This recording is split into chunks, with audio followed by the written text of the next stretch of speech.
कई साल पहले की बात है। एक महान से राज्य में कृष्णदेवराय नामक एक शासक रहा करते थे।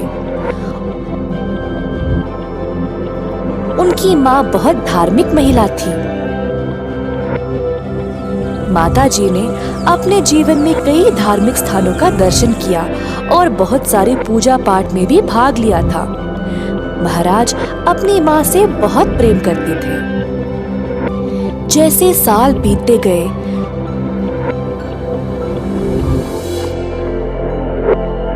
महाराज की माँ बीमार पड़ गई। महाराज ने राज्य के सबसे अच्छे चिकित्सकों को बुलाया,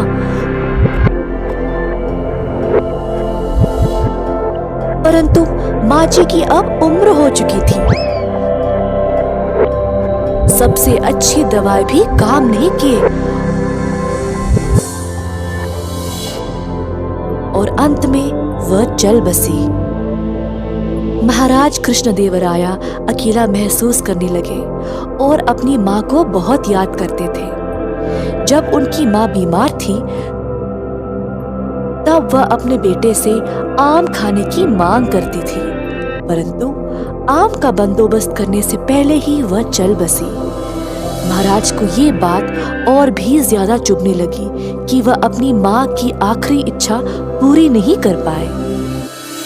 आखिरकार समय आ गया था उनको इस संसार से विदा करने का। अंतिम संस्कार करने के लिए जो पुजारी आए थे, वे माता जी की आखिरी इच्छा के बारे में जानकर उसका गलत फायदा उठाना चाहने लगे। महाराज, आपकी माता जी की आखिरी इच्छा मीठे आम खाने की थी, जो अधूरी रह गई। अब उनकी आत्मा की शांति के लिए आपको कुछ सुनहरे आम दान में देना होगा।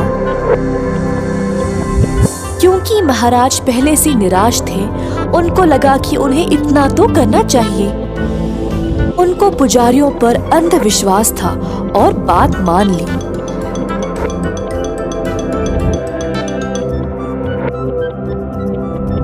राजा ने 10 सुनहरे आमों का प्रबंध किया और पुजारियों को दान में दे दिया।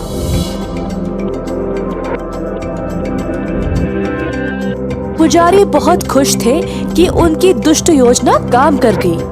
अंतिम संस्कार करके सोने के आम लेकर अपने अपने घर वापस चले गए। हालांकि महाराज के सेवक बुद्धिमान रामदास ने देखा कि क्या हुआ और राजा को दिए गए पुजारियों के तर्क को समझ नहीं पाया। पुजारियों के हाथ में सुनहरे आम कैसे एक मरे हुए इंसान की आत्मा को खुश कर सकता है? उसको पता था कि पुजारियों ने महाराज को बेवकूफ बनाया। रामदास ने उन सबको सबक सिखाना चाहा। कुछ दिनों बाद रामदास ने पुजारियों को अपने घर आमंत्रित किया।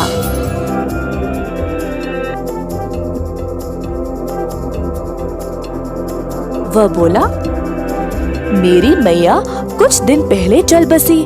मुझे लगता है उनकी आत्मा को शांति नहीं मिली। उनके अंतिम दिनों में वह चाहती थी कि मैं उसके सिर पर गरम लोहे की छड़ी से मारूं,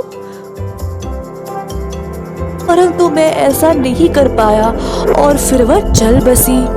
अब जैसे आप लोगों ने राजा को सुनहरे आम दान में देने का सुझाव दिया, वैसे ही मुझे भी अपनी माँ की आत्मा की शांति के लिए ऐसा ही कुछ करना पड़ेगा, है ना? मुझे आप सबको गरम लोहे की छड़ी से मारना पड़ेगा अपनी माँ के लिए। ऐसा कहकर रामदास ने एक गरम गरम लोहे की छड़ी की ओर दिखाया, जो उसका नौकर पकड़ा हुआ था। सारे पुजारी भयभीत हो गए। रामदास के कदमों पर गिरकर दया की भीख मांगने लगे। रामदास ने सबको वो सुनहरे आम वापस करने को कहा और दया की भीख महाराज से मांगने को बोला।